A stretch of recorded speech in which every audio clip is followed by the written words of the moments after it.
Good morning sir. Yes, good morning all of you. आवाज आ रही है ठीक से?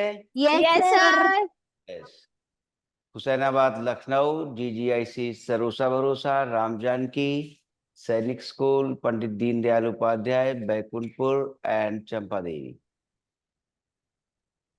आइए एक्सरसाइज 7.1 से सवाल पूछने हैं और 7.1 तक जो कॉन्ग्रुएंसी रूल्स, सर्वांग समता के नियम काम कर रहे थे वो एसएएस और एएसए आधारित कर दिए थे सवाल।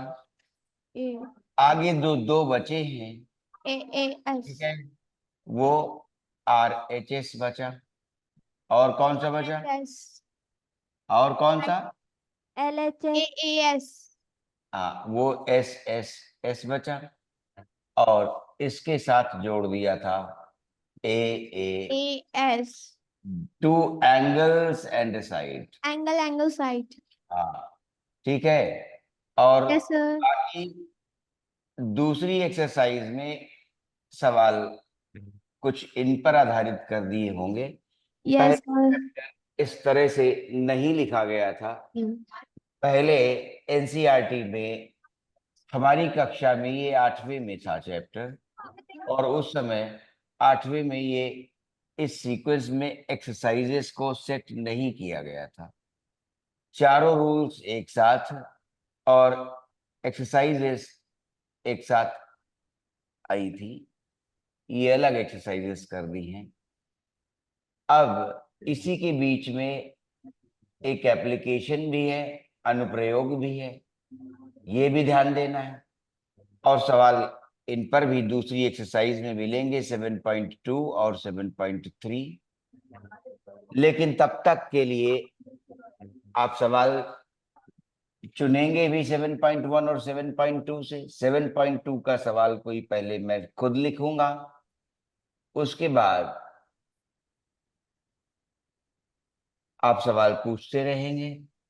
लेकिन तब तक एक प्रमेय लिख देते हैं। और अब तक जो सीख चुके हैं, क्योंकि हम लोग चारों और पांचों कॉन्ग्रुएंसी रूल्स बार बार देख चुके, तो प्रमेय लिख रहे हैं।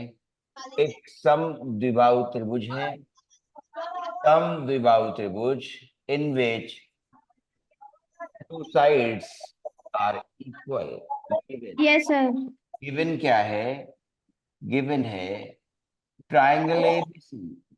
देखो, पहले स्टेटमेंट सुनो कि क्या है, ठीक है। ट्राइंगल एबीसी, क्योंकि आने वाले सवालों में अब इस प्रमेय का प्रयोग भी होगा कॉन्ग्रुएंसी के साथ ही साथ। गिवन ट्राइंगल एबीसी इन विच, और पहले ही पुरानी किताबों में इस थ्योरम में ये नहीं लिखा गया था कि ये आइसोसेलेस ट्राइंगल। सर। अब थ्योरम में लिखा है इन आइसोसेलेस ट्राइंगल, ठीक है, the angles opposite to equal sides, angles opposite to equal sides. तो एबीसी ट्राइंगल है इन विच, तो एबीसी ट्राइंगल में अब लिखा रहता है कि वो आइसोसेलेस है, ठीक है, आइसोसेलेस। तो आइसोसेलेस जो लिखा है उस पर ध्यान देना है। अब लिखा रहता है थ्योरम में, पहले नहीं था, पहले एनी ट्राइंगल लिख दिया था। If in any triangle two sides are equal, ठीक, then the angles opposite to those sides are also equal. समद्विबाहु त्रिभुज, समद्विबाहु अब रहता है थ्योरम में समद्विबाहु। पहले ये नाम थ्योरम में नहीं लिखा गया, वो एनी ट्राइंगल के लिए लिखी गई है, लेकिन कुछ संपादन किया जिसकी खास आवश्यकता लगती नहीं है कि ऐसा पहले कहना चाहिए। इतना काफी है। इन any triangle if two sides are equal, so triangle ABC is given in which we are given AB is equal to AC, ये दिया है। अब गिवन के बाद टू प्रूव लाना है, ठीक है। कह रहे हैं जो बराबर भुजाएं हैं उनके सम्मुख कोण बराबर होते हैं। बराबर भुजा ए बी, बराबर भुजा ए सी, इनके सम्मुख कोण ए बी के सम्मुख सी और ए सी के सम्मुख B angle B is equal to angle C, this has to be proved. अब उसके बाद हमेशा आप देखते आए हैं रेखा गणित में कि थ्योरम की प्रूविंग में कोई ना कोई कंस्ट्रक्शन आ जाता है और कंस्ट्रक्शन प्रूव है। जैसे शुरुआत में एलजेब्रा ली गई, अरिथमेटिक ली गई, √2 को इरेशनल कहा गया तो प्रूफ बाय कॉन्ट्रडिक्शन था। ऐसे ही ज्योमेट्री में प्रारंभिक प्रूफ आप देखते हैं कि प्रूफ बाय कंस्ट्रक्शन है, तो कंस्ट्रक्शन लिखा जाए। तो इस कंस्ट्रक्शन में भी स्टूडेंट्स और कई बार टीचर्स और कई बार पुस्तकें, ठीक है, भेद उत्पन्न कर देती हैं।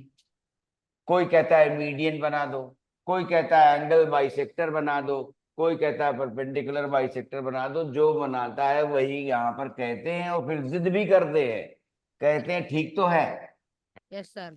ठीक है, हाँ। Yes sir. तो कोई मीडियन बना देता है, कोई एंगल बाइसेक्टर बना देता है, कोई परपेंडिकुलर बना देता है और फिर कॉन्ग्रुएंसी कुक कर देता है। उसे मालूम है कि कॉन्ग्रुएंसी बनानी है तो अल्टीमेटली वो कोई भी कंस्ट्रक्शन लेके कुक कर देता है ये कि बी और सी बराबर है। अगर यथार्थ स्वरूप में देखा जाए तो वो बात गलत साबित हो रही होती है, लेकिन स्टूडेंट जिद करता है सही तो है, सही तो है। वो उस बात को नहीं समझ पाता। जैसे अभी एक दिन ये डीपीएस वाले बता रहे थे कि कंस्ट्रक्शन में मैम ने क्या किया कि पैरेलल और इक्वल दोनों ले ली। जो कंस्ट्रक्शन किया तो पैरेलल और इक्वल दोनों ले ली। उसके बाद स्टूडेंट्स बहस कर रहे थे कि कॉमन सेंस की बात है, आप एक ही फीचर ले सकते हैं कि पैरेलल ले लीजिए साइड को फिर इक्वल देख पाइए, या पहले से साइड को इक्वल ले लीजिए फिर पैरेलल देख पाइए। ठीक है, और थ्योरम सिमिलरिटी में रही होगी। ठीक है, सिमिलरिटी में जो 10वें की बात हो रही है उसमें तो कंस्ट्रक्शन का कोई औचित्य होता है, कोई कसौटी रहेगी कंस्ट्रक्शन की। ऐसे नहीं कि जो मनाया वही कर दिया। किसी ने कहा हमने एंगल बाइसेक्टर से लिखा है, कोई बाहर निकला एग्जाम से हमने मीडियन से लिखा है। ठीक है, अब प्रश्न उठेगा कि भेद हम समझा सकेंगे आपको कि वास्तविकता क्या है, कंस्ट्रक्शन में जो ये भेद उत्पन्न कर देते हैं सही क्या है। ठीक है, चलिए देखें कौन सा कंस्ट्रक्शन सही होगा और क्या दो कंस्ट्रक्शन मान्य हैं ये भी देखना पड़ेगा। ठीक है, कंस्ट्रक्शन में पहला ले रहे हैं एंगल ए का बाइसेक्टर खींचा है, एंगल ए का बाइसेक्टर खींचा है कंस्ट्रक्शन में। ठीक है, AD has been drawn bisecting angle A, AD खींच दी गई। ठीक है, AD to bisect, draw AD to bisect angle A, bisect angle angle A को बाइसेक्ट करने वाली एक रेखा AD। ठीक है, खंड वो AD है। तो जब एंगल ए बाइसेक्ट हो गया तो हम कहेंगे एंगल 1 बराबर एंगल 2। ठीक है, ये चीज आएगी।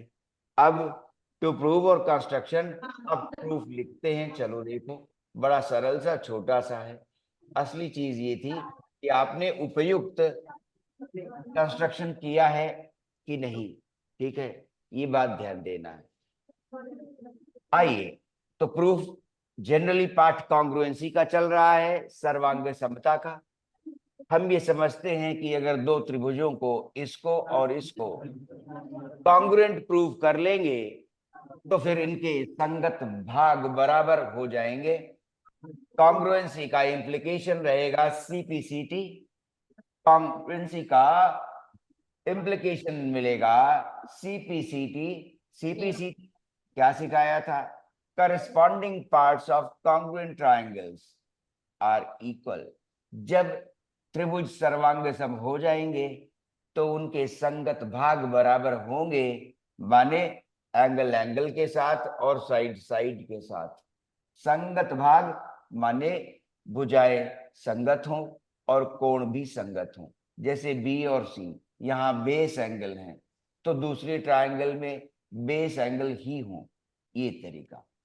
तो अब प्रूफ लिखते हैं और उसमें ये ट्रायंगल जो एंगल बाइसेक्टर बनाने से, ठीक है, एडी एंगल बाइसेक्टर बनाने से जो दो ट्रायंगल हमें प्राप्त हुए हैं हम उन्हें डील करेंगे। और एंगल बाइसेक्टर बनाया ही इसीलिए गया कि दो ट्रायंगल दिखें और फिर कुछ सही कसौटी के साथ हमें तथ्य और मिल जाए तो फिर हम इन्हें कॉन्ग्रुएंट कह लेंगे। जब कॉन्ग्रुएंट कह लेंगे तो हमारी जो जरूरत है, जिस फीचर को बराबर दिखाना है, एंगल बी और एंगल सी, इन बराबर की भुजाओं के सम्मुख कोण हैं ये, इनको बराबर दिखाना था। थ्योरम ये कह रही है।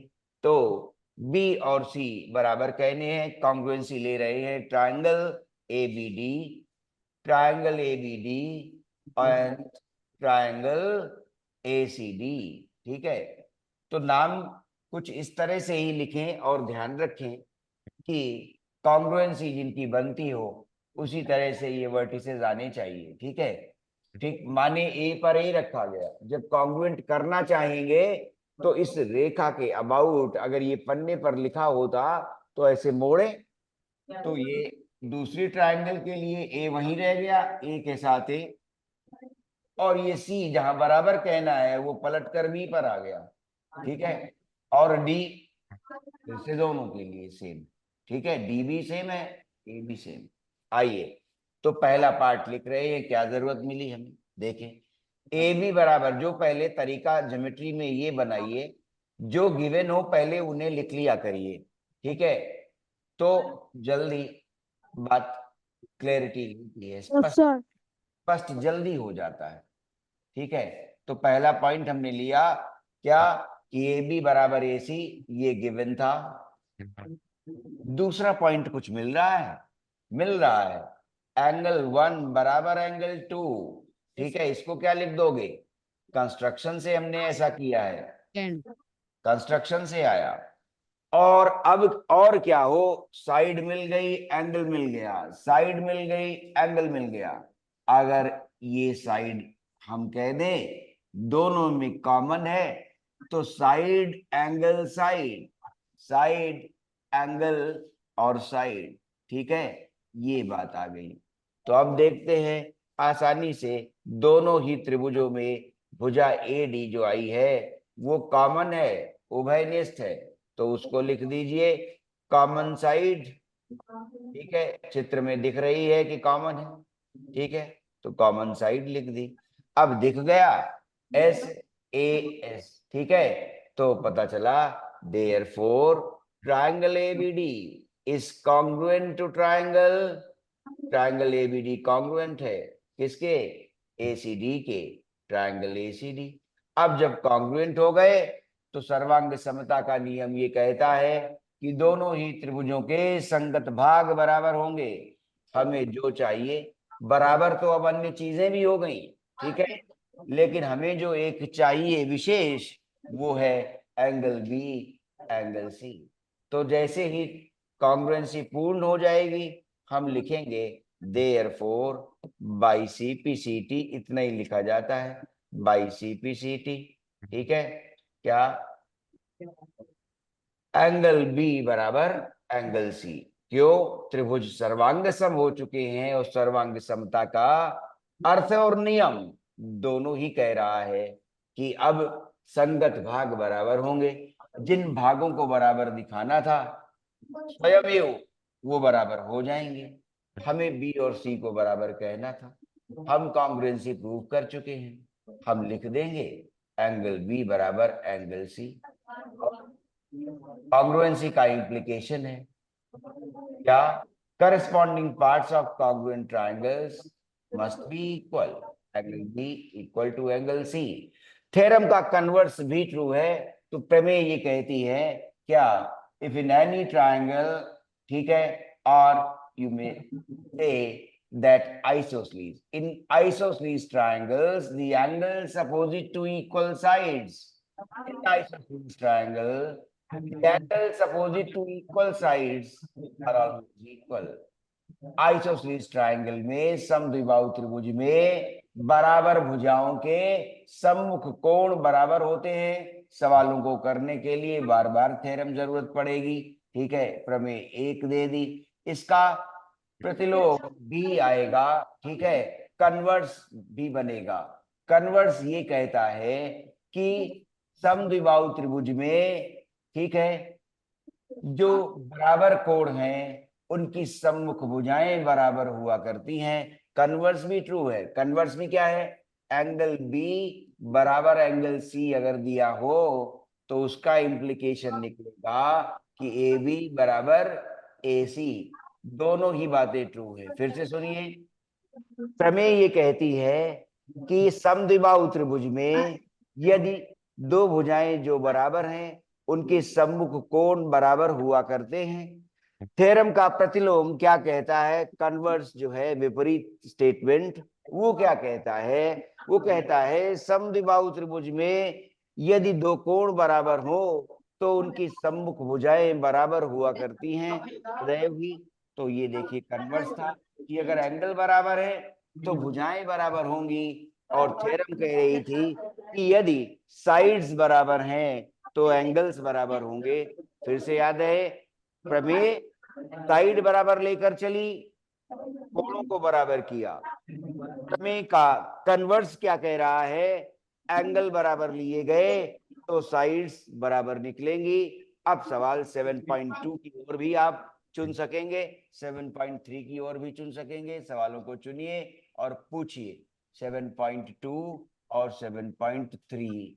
चलिए पूछिए, मिसलेनियस होगी तो वो भी देखेंगे। डिफिकल्टी लेवल एसेस करिए। 7वां नंबर, ए बी एक रेखाखंड है और पी इसका 7.1 का 7वां। Yes sir. ओके, ये लिख लिया। Yes, sir. अब हम 7.1 का 7वां सवाल, आइए देखिए ध्यान से। ए बी एक रेखाखंड है, बना दिया। चित्र के साथ ही रेखा गणित का विश्लेषण करिए। ठीक है, चित्र के बिना नहीं। अब प्रश्न है, तुरंत लोग ये कह देते हैं स्टूडेंट्स कई बार, और जब चार मित्र सवाल कर रहे होते, अरे किताब में बना तो है। ठीक है, किताब में बना है वो बात ठीक है, लेकिन वो किताब से बार बार कॉपी की ओर, ठीक है, और कॉपी से बार बार किताब की ओर। इसलिए कॉपी में पहले बना लीजिए, किताब रखी रह जाएगी, और एनालिसिस वहीं अपने कॉपी के पन्ने पर ज्यादा बेहतर होता है। ये सही है। तो चित्र कॉपी में बनाकर, किताब पर नहीं। ठीक है, ए भी एक रेखाखंड है और पी इसका मध्य बिंदु है। ए भी एक रेखाखंड है, अब ध्यान से सुनिएगा, और पी उसका रेखाखंड है। ठीक है, पी मध्य बिंदु है, ए बी रेखाखंड का पी मध्य बिंदु है। उल्टा बोल गया, रेखाखंड ए बी, उसका मध्य बिंदु P is the mid point. ठीक है, डी और ई रेखाखंड ए बी के एक ही ओर स्थित दो बिंदु हैं। ठीक है, ए बी के एक ही ओर माने ऊपर या नीचे, एक ही ओर ऊपर या नीचे। ये नहीं कि एक ऊपर और एक नीचे, ऐसा नहीं। ए बी के एक ही ओर दो बिंदु स्थित हैं, डी और ई। तो डी इधर दिखाया है और ई इधर दिखाया है। डी और ई रेखाखंड ए बी के एक ही ओर स्थित दो बिंदु हैं। इस प्रकार है कि एंगल बी ए डी बराबर angle A B E.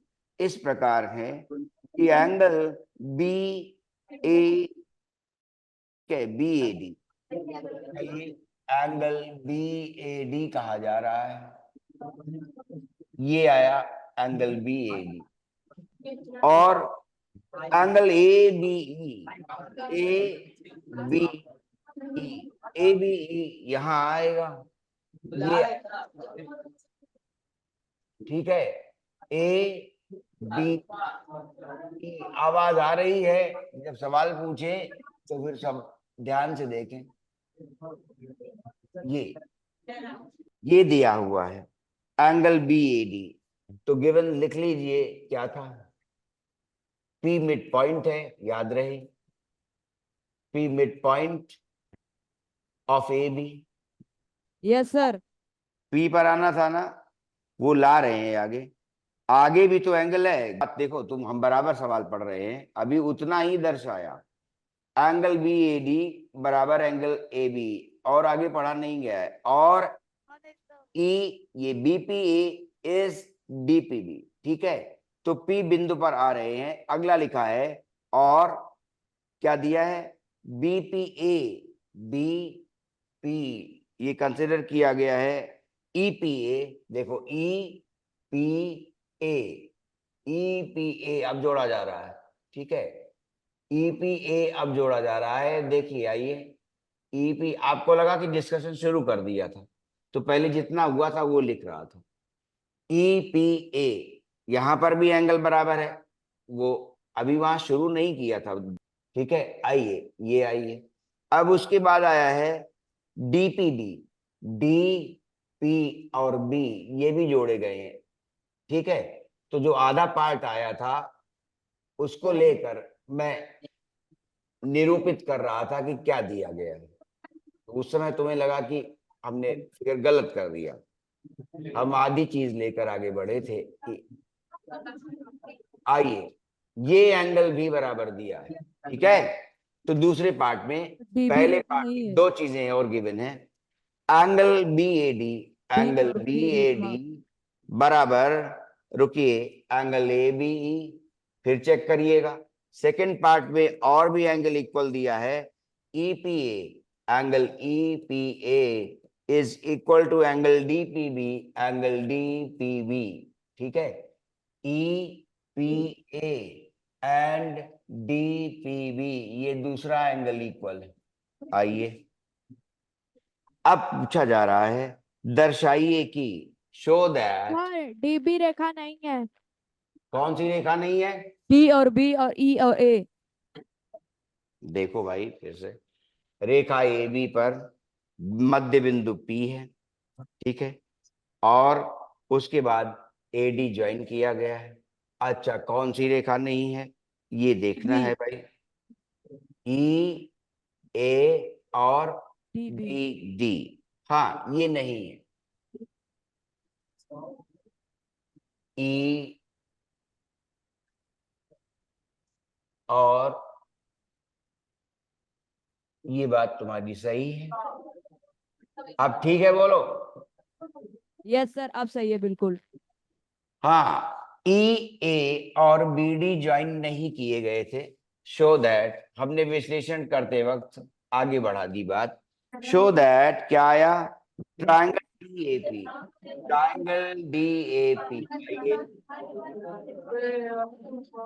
Is congruent to triangle, पहले दिखाना है, पहला पार्ट है। Triangle DAP is congruent to triangle EBP, congruent to triangle EBP.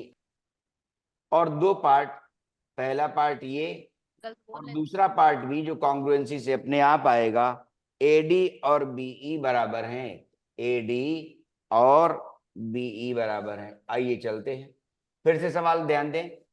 रेखाखंड ए बी पर पी मध्य बिंदु आया, उसमें एंगल डी ए पी, ठीक है, ये वाला, ठीक। और फिर से ये ई डी पी इधर इक्वल थे, और ये एंगल जो कंसिडर किया गया डीपीबी, और फिर उसके बाद ईपीए, ये एंगल देखिए, ईपीए और डीपीबी, बीएडी और एबी, ये इक्वल थे।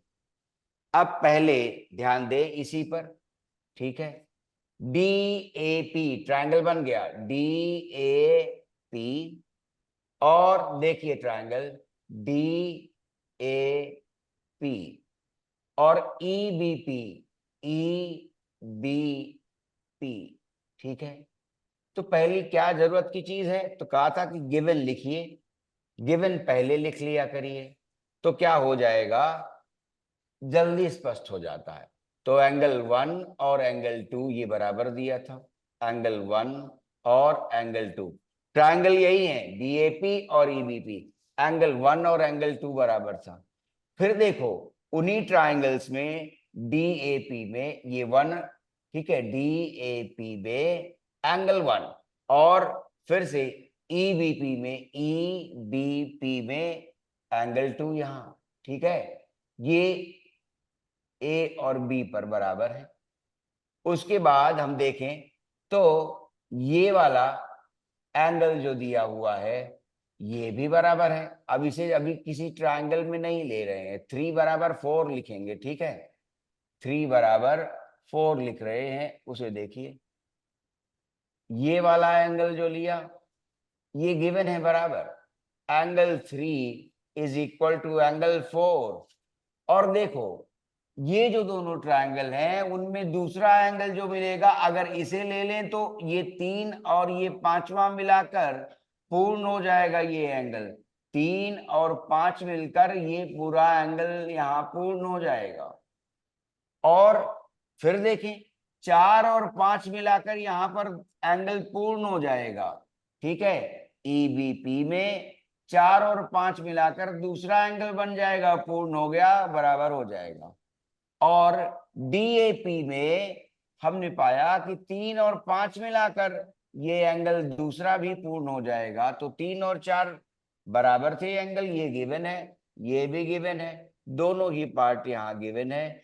अब जो 3 और 4 बराबर है इसमें ये एंगल हमने अपनी ओर से जोड़ दिया, दोनों में बराबर भाग जोड़ दिया, 1 5, दोनों में ही एक ही चीज जोड़ दी है, बराबर तो तब भी रहेंगे।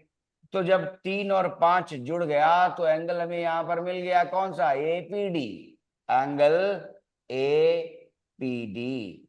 और जब 4 में 5 जोड़ दिया तो एंगल मिल गया बीपीई, ठीक है ना, एंगल बीपीई, ठीक है। इस तरह से, या पी कंसिडर किया जा रहा था, ये पूरा एंगल दूसरा मिल गया हमें बीपीई का, एंगल बीपीई। अब देखिए 2 एंगल हो गए, ठीक है, और एक एंगल 1 और 2 ये मिल गया और दूसरा एंगल यहां मिल गया। तो हम किस तरफ बढ़ रहे हैं, 2 एंगल मिल गए हैं, अब या तो इंक्लूडेड साइड बीच में हो और या कहीं भी हो, ये भी काम कर जाएगा। तो इंक्लूडेड साइड इन एंगल्स के बीच में देखें, क्या इंक्लूडेड साइड आ रही है, angle side angle, angle side, और ये एंगल, फिर से एंगल साइड और एंगल, ठीक है। तो साइड मिल रही है, साइड कौन सी मिल रही है, एपी बराबर पीबी, ठीक है, या एपी बराबर बीपी। क्यों, ऐसा क्यों है, पी मध्य बिंदु दिया हुआ है रेखाखंड, P is the mid point, P mid point था किसका, रेखाखंड एबी का, रेखाखंड एबी का पी मिड पॉइंट था, तो एपी बराबर पीबी आ गया। देखो एबी बराबर बीपी आ गया।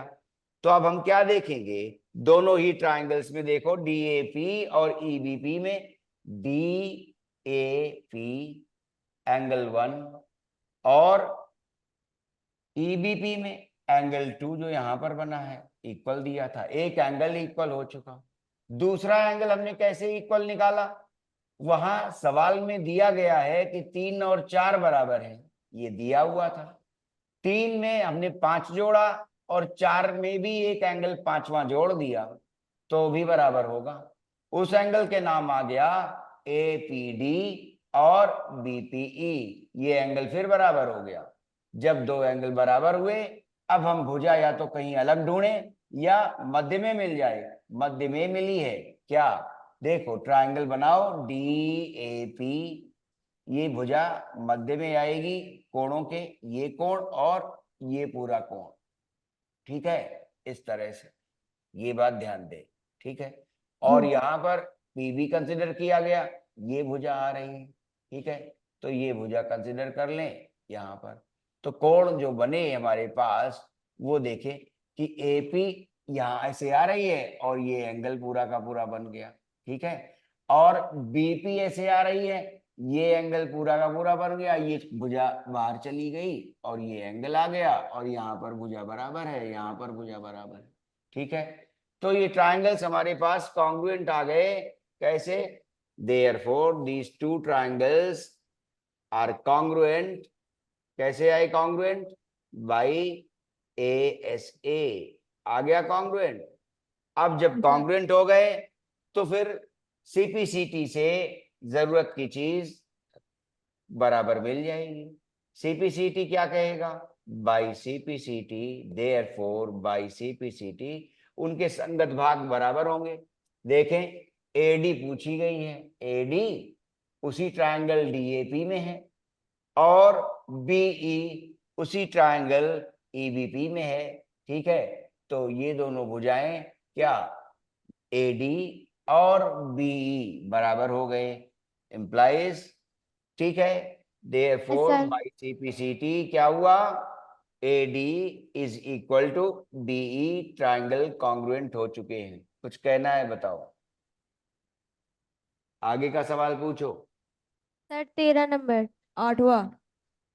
8वां किस एक्सरसाइज का और 13वां नहीं है। देखो यहाँ जो हमारे पास किताब है न्यू एनसीईआरटी 7.1 8 सवाल लिए हैं, 7.2 8 सवाल लिए हैं और 7.3 भी 5 या 6 सवाल लिए हैं। आप कौन सा सवाल पूछ रहे हैं, आप बोलेंगे तब हम जानेंगे। सर 7.1 का 8वां। अब वो 13वां कौन किसका बता रही है। 7.3 में 5 सवाल लिखे गए हैं। अब 7.1 का 8वां देखिए जो आप पूछ रहे हैं, वही सवाल ये है, एक समकोण त्रिभुज ना यस सर। एबीसी में, जी यही है सर। जिसमें कोण सी समकोण है, ए बी सी। ठीक है, देखो अब जब हम फिगर बना लें तब बीच में कहना है। ठीक है, क्योंकि हम आधी बात कह के मेंशन करना शुरू कर सकते हैं। ठीक है, ए बी सी। ठीक है, angle C 90 degree given, A B और सी। आसानी से आएगा सवाल, बड़ा दिख रहा है। ठीक है, सी कोण समकोण है और एम कर्ण ए बी का मध्य बिंदु है। M is the mid point on, M is the mid point on A B. ठीक है, hypotenuse triangle A C B is right angled. ठीक है, और M is the mid point of the hypotenuse. और उसके बाद सी को एम से मिलाकर, सी को एम से मिलाकर डी तक इस प्रकार बढ़ाया गया है कि डीएम और सीएम बराबर हो गए हैं। ठीक है, इसको इससे मिलाया और इस सीएम को यहां तक बढ़ाया, इतना बढ़ाया कि ये कह रहे हैं कि सीएम और डीएम बराबर निकल आए हैं। ये भी देखना होगा। ठीक है, सीएम और डीएम बराबर मिल रहे हैं। ठीक है, CM and DM being equal, तो ये भी लिख लीजिए, सीएम एंड डीएम ये इक्वल दिए हैं। एंगल सी 90 डिग्री दिया हुआ है। M is the mid point of A B, M is the mid point of A B, A B का मिड पॉइंट है, mid point of A B. और उन्होंने कहा कि सी को एम से जोड़कर उसे आगे बढ़ाया गया such that CM is DM. उसके बाद ज्वाइन कर दिया होगा बी को डी से, बिंदु डी को बिंदु बी से मिला दिया गया है। हाँ ये भी हुआ, मिला दिया। अब देखिए फिगर कंप्लीट हो गया, फिर से देखिए, B C A M D पूरा फिगर कंप्लीट हो गया। आइए दर्शाइए कि पहला भाग है, पहला पार्ट क्या मांग रहा है, दर्शाइए, शो दैट। AMC। ठीक है, पहला पार्ट है triangle AMC, triangle AMC is congruent to triangle BMD. Yes sir. Note करो, triangle AMC congruent to triangle BMD, BM और डी। क्या दिया हुआ था ये देखें। ठीक है, सीएम और एमडी ट्रायंगल यही लिए गए। ठीक है, यही ट्रायंगल्स लिए एएमसी एंड बीएमडी, यही ट्रायंगल लिए गए। अब इनमें हम क्या देखेंगे, पहला पार्ट था CM, ये वाली भुजा इसके बराबर है अगर ये दो त्रिभुज ले रहे हैं, ये वाला और ये वाला, ठीक है ना, ये और ये बराबर, ठीक है। क्यों, ये कंस्ट्रक्शन थे, दिया हुआ था, गिवन था, CM इक्वल टू DM, ये गिवन है, गिवन कंस्ट्रक्शन था ये, ठीक है। उसके बाद एक के बाद दूसरा पॉइंट क्या गिवन है, दूसरा पॉइंट भी गिवन है, मिल जाएगा, BM और AM बराबर है, ठीक है, BM बराबर AM। क्यों BM और AM बराबर है, बोलो, M मिड पॉइंट है, M is the mid point of AB, M is the mid point of AB, ठीक है, AB का मिड पॉइंट था, तो फिर क्या हुआ, यहां लिख लीजिए, M बीइंग मिड पॉइंट, ये मिड पॉइंट है किसका, AB का, रेखाखंड AB का ये मिड पॉइंट था, ठीक है। अब दो भुजाएं बराबर हो चुकी हैं, जिन त्रिभुजों को कॉन्ग्रुएंट करना है, आइए अब ये वर्टिकली अपोजिट एंगल दिख रहे हैं, ठीक है, दो भुजाएं रेखा और कोणों में पढ़ा था चैप्टर में, when two lines intersect their vertically opposite angles are equal, है ना, तो ये vertically opposite angle, angle 1 is equal to angle 2, तीसरा पार्ट, एंगल 1 इज एंगल 2, इतना ही लिखा जाता है, वर्टिकली अपोजिट एंगल्स, ठीक है, हाँ, वर्टिकली अपोजिट एंगल्स हो गए कॉन्ग्रुएंट, देखो, side angle side, side angle side, ठीक है, therefore triangle AMC is congruent to triangle BMD, ठीक है, बाई कैसा, साइड एंगल साइड से कॉन्ग्रुएंट हो गए। अब शायद इसके नीचे फीचर ही आ जाएगा, उसे देख लीजिए एक मिनट और, एंगल DBC एक समकोण है, ठीक है, DBC भी समकोण बनेगा, ये ध्यान देना है। तो अब जब ये कॉन्ग्रुएंट हो चुके, ये कॉन्ग्रुएंट हो गए, तो अगर हम ये देख सकें कि ये AC और ये इसके पैरेलल जा रही है, तो आसानी से देख सकते हैं कि जब ये कॉन्ग्रुएंट हो गए तो ये एंगल तीसरा बराबर एंगल चौथा कॉन्ग्रुएंट हो चुके हैं, तो तीसरा और चौथा बराबर हो सकता है, तो इसके बाद बाई CPCT हम कह सकते हैं क्या, तीसरा बराबर चौथा एंगल आ जाएगा, क्योंकि ट्रायंगल्स हम कॉन्ग्रुएंट प्रूव कर चुके हैं, तो तीसरा बराबर जब चौथा आया तो हम क्या कहेंगे, क्या ये अल्टरनेट एंगल्स हैं 3 and 4, but angle 3 equal to angle 4 में क्या हुआ, अल्टरनेट एंगल्स है, ठीक है, अल्टरनेट एंगल्स हैं, तो फिर क्या हो गया, ये वाला देखो 3 बराबर 4 और ये लाइन ऐसे गई, देखो ध्यान से, AB ट्रांसवर्सल CD और ये ऐसे गई, तो क्या हुआ, AB क्या आया, AC पैरेलल टू BD, अब ये पैरेलल हो गई, तो पता क्या चला, AC परपेंडिकुलर थी BC पर, ये पैरेलल लाइन और ये लाइन पैरेलल, AC परपेंडिकुलर है BC पर, as now AC given perpendicular to BC, तो जब ये पैरेलल है, AC के पैरेलल BD आ रही है, ठीक है, therefore BD is perpendicular to BC, माने क्या हुआ, एंगल DBC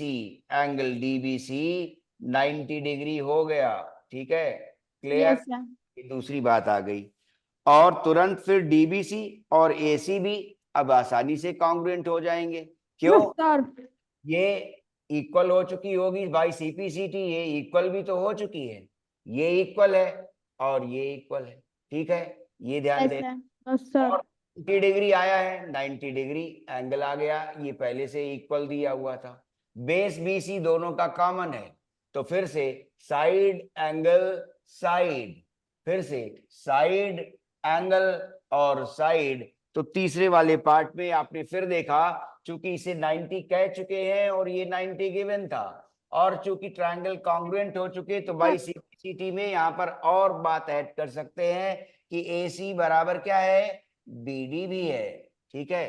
तो अब बेस BC कॉमन, AC बराबर BD, angle B and angle C 90 degree, इसलिए तीसरे पार्ट में DBC और ACB कॉन्ग्रुएंट हो गए। ठीक है, ये भी कॉन्ग्रुएंट हो गए। चौथा पार्ट था CM हाफ AB के बराबर है, CM हाफ AB के बराबर है। तो जब ये वाले ट्रायंगल कॉन्ग्रुएंट हो गए तो AB बराबर CD हो गया। फिर से सुनो, AB बराबर CD भी हो जाएगा जब हम तीसरे पार्ट में ट्रायंगल्स को कॉन्ग्रुएंट कर चुके। ठीक है, तो जब AB बराबर CD हो जाएगा तो हमें ध्यान देना होगा, क्या मिड पॉइंट था ना M AB के लिए। ठीक है, तो अब हम कहेंगे कि AB बराबर CD है, अगर AB बराबर CD अगर दिया है तो हाफ AB बराबर हाफ CD आया। ठीक है, और फिर जब हाफ AB हमने कंसिडर किया तो मिड पॉइंट कहना है ना, CM हाफ AB के बराबर है, CM हाफ CD, CM हो गया। क्यों, ये देख चुके थे CM और DM बराबर थे, देखो पहले ही लिखा है, गिवन में था CM और DM बराबर थे, तो हाफ CD को क्या लिख देंगे, हाफ CD को लिख देंगे हाफ, ठीक है, CM। ठीक है, हाफ AB लिखा हुआ है राइट हैंड साइड और CM left hand side, half CD is CM। ठीक है, ये भी आ गया, चारों बातें प्रूव हो गई। क्लियर, लिख लीजिए। आइए, चारों ही चीजें प्रूव हो गई। अभी कहीं कनेक्ट ना कर पाए हो तो बता दीजिएगा, ठीक है, फिर कल करेंगे, है ना। और कल फिर सवाल पूछिएगा यस सर। 7.3 प्लस इस सवाल में अगर कोई पार्ट कनेक्ट ना कर पाए हो तो फिर पूछिएगा कल, ठीक है। Okay. Yes sir. Thank you sir.